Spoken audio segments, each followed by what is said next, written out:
இன்னைக்கு என்ன சமையல் செஞ்சிருக்க? எல்லாம் உங்களுக்கு பிடிச்சமான சமையல் தான் செஞ்சிருக்கேன்.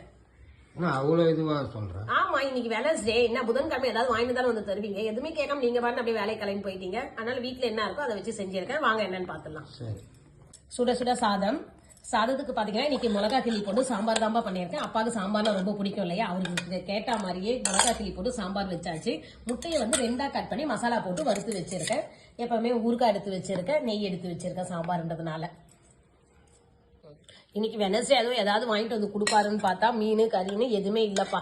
ஏதாவது ஒரு நாள் இப்படிதான் நம்மளுக்கு சொதப்பிடும். நம்ம எதிர்பார்ப்போம், அந்த நேரத்துக்கு எதுவுமே கிடைக்காது. சரி என்ன பண்றது, இருக்கத்தை வச்சு சாப்பிட வேண்டியதா சொல்லிட்டு செஞ்சாச்சு.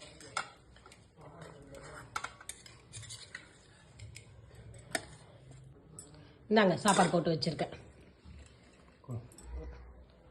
நம்ம வீட்டுல இன்னைக்கு இந்த சமையல் தான்ப்பா செஞ்சிருக்கேன். உங்க வீட்டுல எல்லாம் என்ன சமையல் சொல்லுங்க. சமையல் எல்லாம் சுட சுட ரெடியா இருக்கு. சொல்லுங்க, வாங்க ஒரு சாப்பிடலாம்.